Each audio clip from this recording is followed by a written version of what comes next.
I know it may seem like I'm beating a dead horse here to a certain degree, but I feel deep in my spirit that I've got to finish this Into the Desert series. I mean, it's just been, there's something that has to be said. And so we're continuing this idea of going into the desert, that God will often take us into dry places, to hard times out in the desert, so that we can experience Him on a different level. Many of you know the story of Jim and Elizabeth Elliot. They were missionaries to the jungle of the Ecuadorian jungle in the Amazon, and they were trying to make contact with the Auca Indians out there. They landed their Piper Cub, I believe it was, on the beaches of a sandbar on the river, and shortly after that, 5 of the American missionaries were speared to death by the Auca Indians. And this is what Elizabeth Elliot wrote later in her book of the events. Through the world at large, this was a sad waste of 5 young lives. But God has a plan and a purpose in all things. The prayer of the widows themselves are for the Aucas. We look forward to the day when they will join us in Christian praise. We, of course, know that as history played out afterwards, the widows dedicated their lives to the Indians that killed their own family members, their husbands. And they committed themselves. They went back to the Indian tribe, to the Aucas, and many of them, even the ones that speared their husbands to death, gave their heart to the Lord. You may know the story of Steve Saint. Steve Saint actually adopted the man who killed his own father as his father, surrogately, after he received the Lord Jesus Christ. Pretty amazing story. Or we can look at it like this in Genesis chapter 50, verse 20. It says, "As for you, you meant evil against me, but God meant it for good in order to bring about the present result, to preserve many people alive." This is the story of Joseph, as we talked about. It's the narrative of overarching of this entire series has been. Is that Joseph's life was 14 years of the desert experience, but he submitted to it. He walked with God during those times so that during that, God could bring about the greatness and the glory to Himself after the fact. But we have to acknowledge 2 things mainly in this. Stories of God redeeming things, like the 5 deaths of those young missionaries, teach us something. They teach us one thing, is that I will never be happier than if I'm in God's will and His plan. The second thing that it teaches us is that God is worthy of all of my praise and all of my worship, despite the fact that His will may be a mystery in my life. Even in the midst of suffering, in the midst of hardship, there's a certain level of hiddenness to God's will in the mystery that if I submit to it, that God can change anything, all for His glory and to preserve many lives in the future. Just like those missionaries passing away, their 5 lives were not in vain, as many of the Auca Indians came to know the Lord Jesus Christ because of the results of those particular martyrs. It's an interesting story, but all of it's hidden in God's will. Now, when I was a kid, my mom loved mysteries. I don't know about you, but I remember a little short old lady on television. I didn't get to watch very much TV unless my mom, was there. And usually that meant I got to watch what she was watching. Her name was Angela Lansbury. Anybody know Murder, She Wrote? I think I've seen every episode before. There's also a middle-aged man named Peter Falk, Columbo. My mom loved these mystery stories. She even was into the Lillian Jackson books. Anybody remember those? The Cat Who mysteries? Maybe you don't, but she was watching mysteries on the side as she read books and watching these on television. But the truth is that as you look at the mystery of all that was there, the point of the television show, and it ended that way in the discovery of what the mystery was all about. And all I knew and all that I've discovered in the midst of all that was that if Angela Lansbury was anywhere in town, you needed to stay far away from her because somebody was going to die, okay? Nobody seemed to catch that, She wasn't a detective. But everywhere she went, somebody passed away. But the truth is that if we look at the solving of a mystery, that's the main point of every book that's a mystery, of every television show that's a mystery. But we must remember of human life that God is not a mystery to be solved. God is a Father to be experienced. Though His will is mysterious, He's not a mystery to be solved. Life is a paradox in many ways, and we really function better with God, in relationship with God, with that certain level of mystery being about Him and the hiddenness of God. If God told you everything, guess what? You wouldn't need faith at all. However, it's impossible to please God without faith. So there's a certain level of hiddenness to God. Listen, if God healed everybody, then that would be heaven. Nobody would die. And there would be no need for heaven. God doesn't want you confused, folks. The mystery of our lives' future and the mystery of the desert is so that you can stand in awe of God and realize how big He really is. And it's somehow wrapped up in that mystery and shrouded in the mystery of who God is that we realize just how great He is. There is no greater power on earth than the God who can transcend time and change the human heart through the process of His hidden mystery.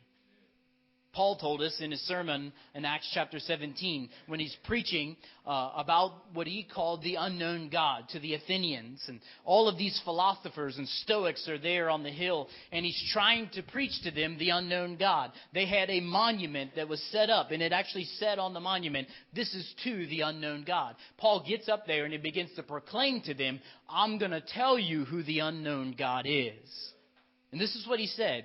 He said, God doesn't dwell in temples made with human hands or need anything as if He was human, because they were taking food out to these temples and just leaving it there for the gods to come get. I don't know if they've ever figured that out, that the food never went anywhere, right? But God gives breath to all creation, and man, every human, in the boundaries of their habitation, so that they would seek Him, so that they might grope for Him and find Him. He is not far from each of us. So I think if you go back for me with a moment here. Go back to me the time of Moses in the desert. And remember we talked about last week how Moses gets in trouble. He's not able to enter into the promised land because he strikes the rock that God told him to speak to. He's seen this before. He's done it before. I need a volunteer. I need a child volunteer. Seth, will you come help me? They helped me this morning. Wesley, come help them get this rock out over here. I had the kids out in the woods collecting. They found a stick, a really good stick, actually, and a rock. No. Just bring it right here, guys, if you can. Good. Look at, they're good workers, aren't they? That's good. That's good enough. They brought that in here somehow. All right, go sit down, Wesley. All right, Seth, you are Moses, okay? And I'll be God. And this is the congregation of Israel. And you're out in the desert. And all these people out here are very, very thirsty. They need water, okay? They're dry. And now they start complaining. Let me hear some grumbling out there. Oh. That's bad, isn't it? I don't have any water. So, because you don't have any water, Moses, you go to God and you pray. And God says, Moses, let me do my God voice. Moses, there's a rock over there. You see the rock? I need you to speak to the rock, and water will flow out of it. No water. What are you going to say to the rock? I don't know. Why don't you know what to say to the rock? Why don't you say, give me some water, rock? Give me some water. But the problem is that you didn't do that. Instead of being obedient to my voice, what did you do? You've seen this before. You've done this before. Last time God told you to strike the rock with your staff and water flowed out of it. So what do? Strike the wall? So strike the rock 2 times. Good job. Now the thing is that water did flow out of it at that point in time. And God saved the Israelites from dying in the desert. Here, you can have that. That's your water. You have to feed all those people with that water. But after that, God comes to you and says, Moses, you disobeyed my word. I told you to speak to the rock and water would have come out, but you struck the rock. Because of that, because you didn't trust me in the desert, you will not enter into the promised land. How do you feel about that now, Moses? I'm fine with that. What did he say? I'm fine with that. You're fine with that? All right, give Moses a hand.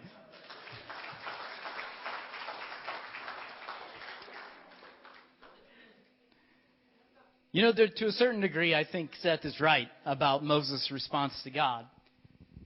He didn't get to enter into the promised land. The story of Moses teaches us one thing, and it's this. This is that just when you think you've got God figured out, he says it's time to come up a little higher, folks. Christian life is this progressive move that God is constantly sanctifying us. Just because things were good enough last year and the last time that you did it doesn't mean it's going to be good enough for what God desires for you now. And he's always telling us, come up higher. This is what is called in theology as progressive sanctification. That God positionally, the moment you give your heart to Jesus, says you're sanctified. You are holy because of what Jesus did for you on the cross. But then we realize that Jesus is also the sanctifier. He is taking us with the power of the Holy Spirit and cleansing us from the darkness in our very own hearts. This is the hardship of the desert.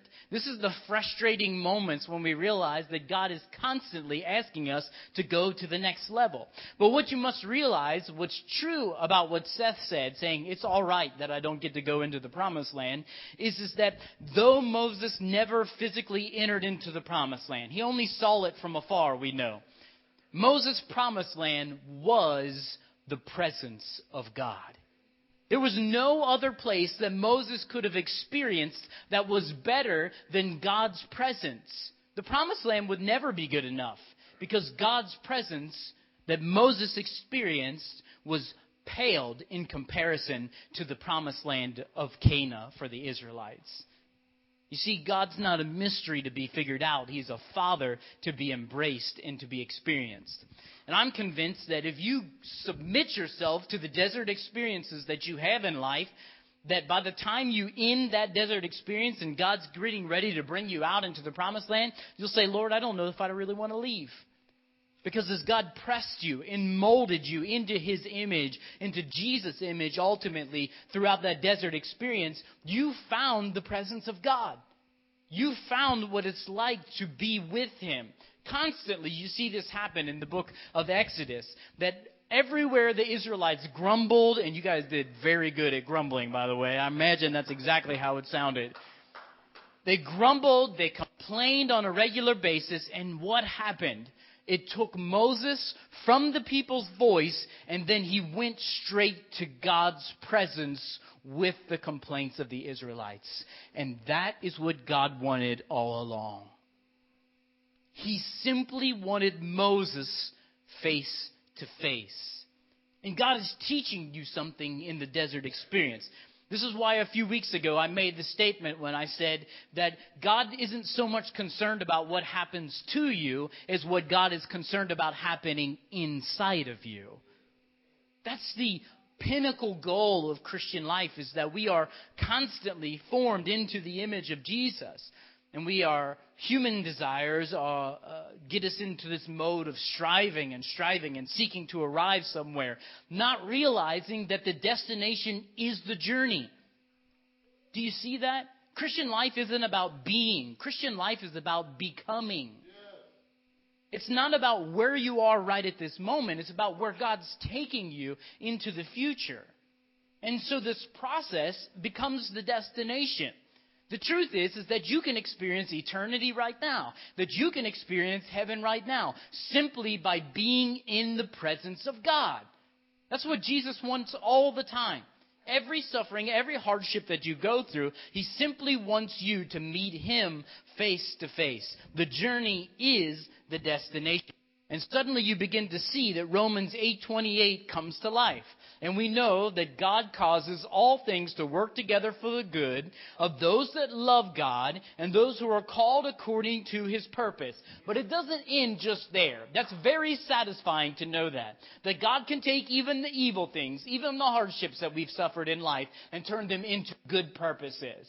But it doesn't stop there. Look at verse 29. It says, those whom He foreknew, He also predestined to become conformed into the image of His Son.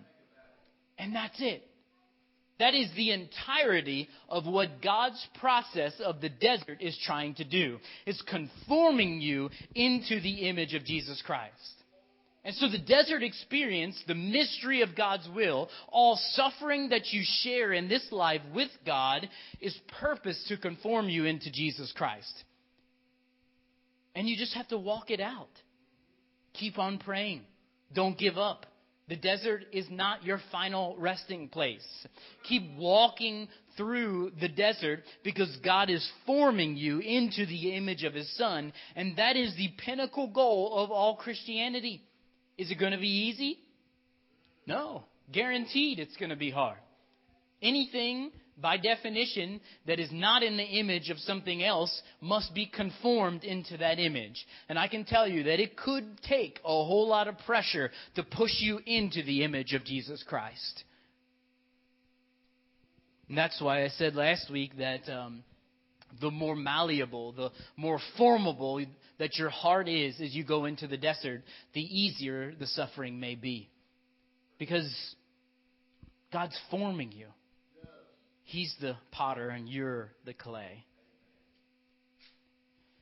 The other day I went up to my neighbor's house to move some rock for him with my tractor. I saw him out there the other day and he was shovel by shovel with a wheelbarrow. I think I told you a little bit about this story.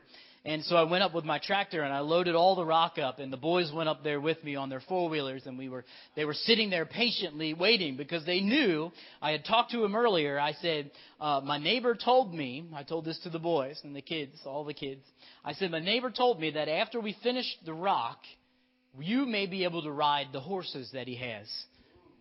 And so they're excited. So they waited patiently for like 2 hours sitting there waiting for me to finish with the tractor and moving all of the rock around so that they could ride the horses. But then something happened. The boys were only with me, and Whitney said, Dad, I want to go with you too. But I couldn't watch her and the boys and deal with the tractor all at the same time. And so I said, listen, I'll call Mama if you're able to ride the horses. And you'll be able to come up afterwards. And she said, okay, that satisfied her. And so she stayed at the house, maybe a quarter of a mile away from my neighbor's house. And so I go up, we finish the rock. The boys have a few moments to ride the horse. And all of a sudden, big clouds start rolling in. And it starts to rain. And so we get off the horse and they go back down the hill, and I put the tractor in the barn, and all of a sudden in the middle of the rain, I'm walking back from the tractor and walking back from the barn, and here's this blonde-headed little girl, 2.5 feet tall or whatever she is, walking up towards me and weeping and crying. I could hear her from 300 feet away. I knew what was going on. And man, she was so articulate when she said it. Dad, why did you disappoint us? You didn't call. You were supposed to call Mama so that we could come and ride the horses. And I said, baby girl, they weren't my horses. I couldn't control the situation. It's raining now. We had to go. But Dad, you disappointed us. And I picked her up and embraced her and loved on her. And I just said, honey, I'm sorry. I'm sorry. You know what Whitney got right about that entire experience is this. Is that when we go through desert experiences, and we have certain levels of expectations in life, and when those expectations fall short from what the Father, what you believe the Father has said to you, that causes disappointment, and disappointment causes pain. And what Whitney had gotten right about that entire situation is that she didn't bury those feelings inside. She came straight to the Father and she wrestled with me. You said this, but I experienced this. You said it would be this way, but I experienced this. And that is what the entirety of the desert experience is all about. That God really wants from the beginning that you would wrestle with Him in the midst of your disappointments, in the midst of your suffering, in the midst of your hardship, that you contend with your will and God's will, and ultimately it's about trust. And you learn to trust Him as you experience hardships, as you experience suffering. And ultimately the conclusion must be this, that though I wrestle with God in my prayers, though I wrestle with Him face to face, I must surrender to the will of God above my own will. And that's what it's all about in the first place. But listen, you will never surrender unless there is a fight to begin with. I'm telling you, that's what the desert experience is about. It's about driving you into a place of intimacy and experience with God so that you will contend with His will and ultimately resolve of the fact that I have to trust Him and surrender my will to God's will. And it's going to take a fight. It's going to take you realizing that God is an all-powerful being. He is so high above you that He knows the future and that you must submit to Him. But that's what the desert is all about to the beginning. So there's a story that I read the other day about this exact detail of our lives. And what it goes is this, is that there was a Christian therapist who was doing some training at a church one day. And he invited a pastor friend of his to come to the training. And the training was about abuse.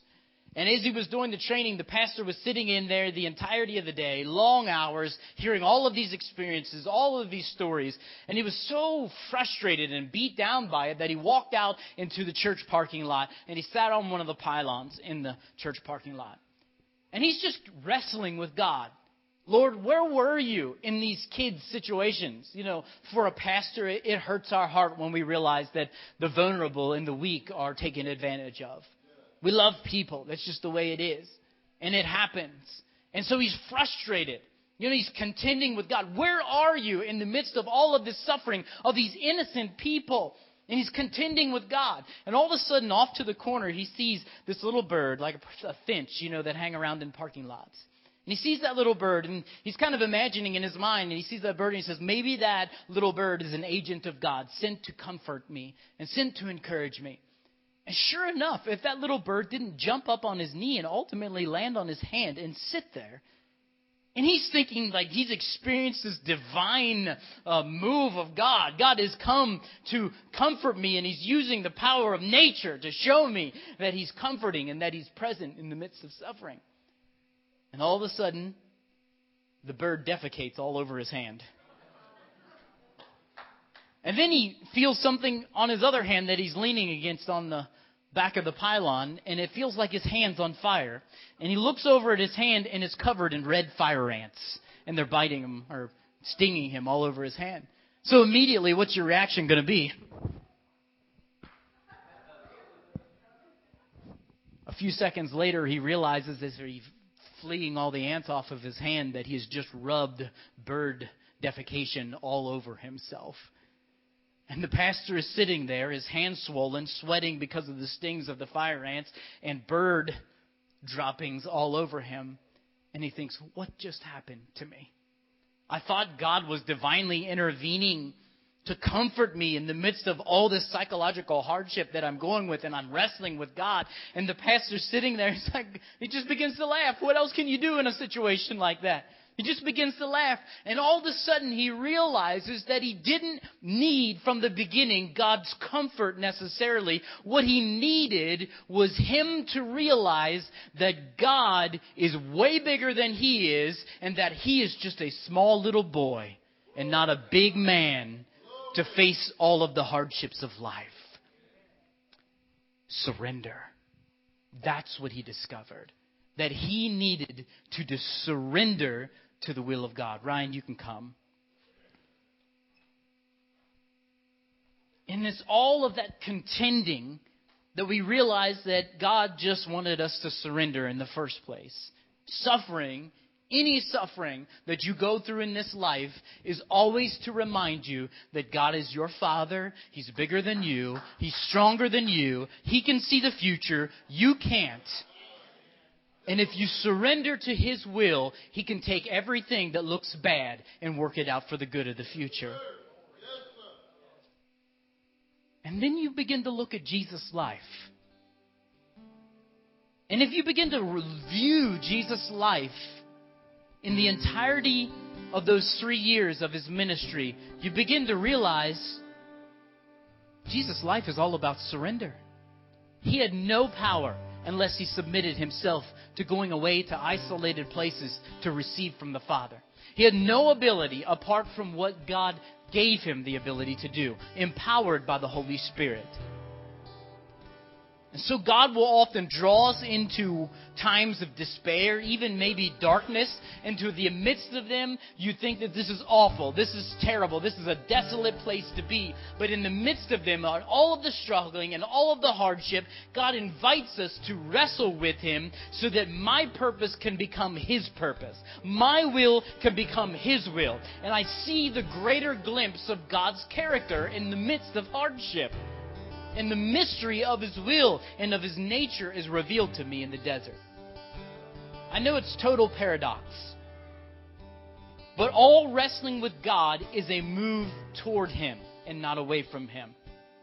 I wrestled in high school. Let me tell you, if you stay away from the guy, you will never win a match. In fact, the referee will disqualify you if you constantly run away from the opponent. All wrestling with God, all contending of your will with God is a move closer to Him. And I'm convinced, to be honest with you, that God will use any means necessary to drive you toward Him and away from the disease of sin and self-efficiency. Because if left unchecked, the diseases of sin and self-efficiency or self-sufficiency will lead you far, far away from God. Listen to this.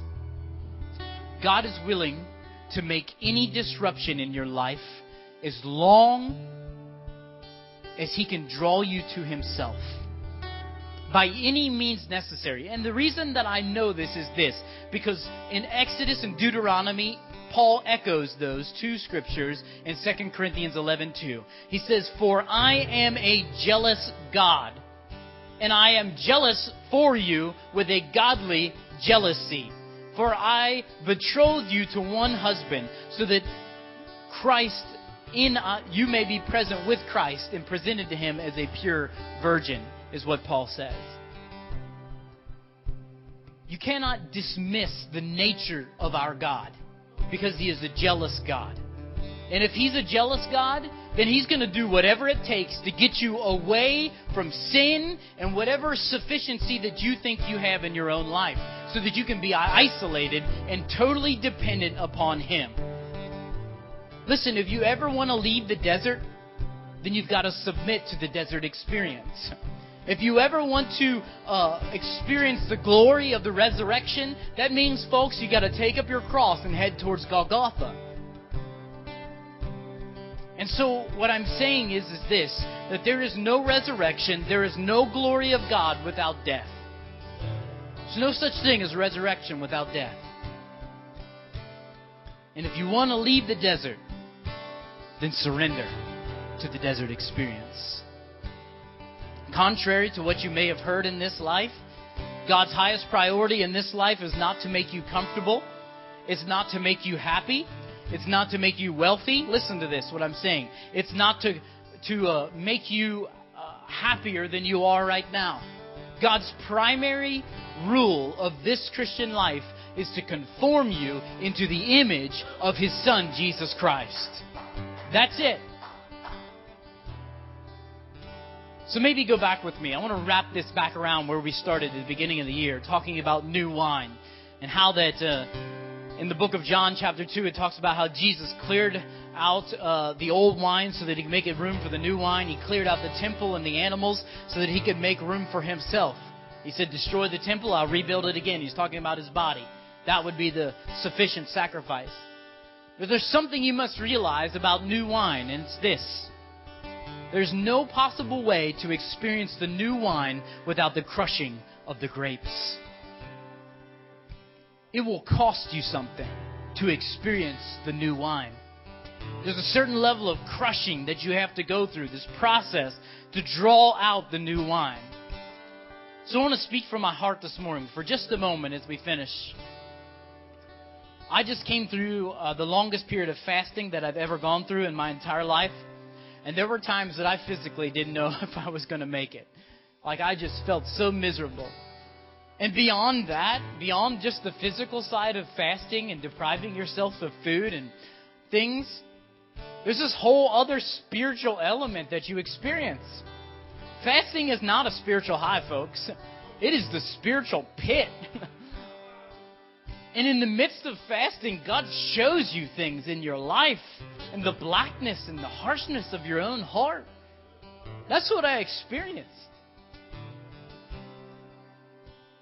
And there are things in my own soul and my character that are not easy to face. I realized in the midst of that I often use food as a comfort measure. Because it makes you feel better. Your brain releases serotonin and certain endorphins in your mind because you're eating certain foods. We even call them comfort foods in the American culture. I realized in the midst of all of this fasting time that I can default in criticism, that I can be borderline vindictive, and I can have trouble in managing my emotions. That's fasting. But I have to go through the desert experience if I'm ever going to experience the glory that God has for us in the future.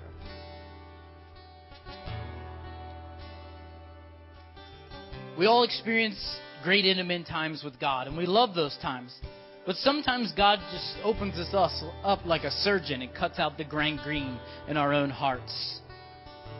It doesn't help at all that I've read 4 books at the beginning of this year. All 4 of them were on the emotions and the soul of the leader. And I'm reading these books, and I think I'm just realizing that the desert has a purpose, folks. And it's to clean out all the junk in your heart so that God can pour out His Spirit on you later on. So the other day, let me finish by saying this. I was walking outside of the house. This is a week before last. And anybody that has a wood deck around their house knows this experience. When there's a lot of moisture outside, and then at night it gets cold, your deck will freeze. And it becomes very slick. And I was wearing these shoes, which have a leather sole on the bottom. Leather and slick wood do not mix together. So I walked out of the house. I was in a hurry. I slipped, and I imagined in my mind it was like something on Home Alone, you know. I fell so far and so hard after I slipped off the deck that I broke a pressure-treated 1x4 in half with my rear end. I got the bruise to prove it. And I'm not going to show you, but you'll just have to trust me on that. Becca goes, "Did you break that board this morning?" I said, "Yeah, I did. I slipped 3 steps down, landed on that piece of wood, and snapped it in half."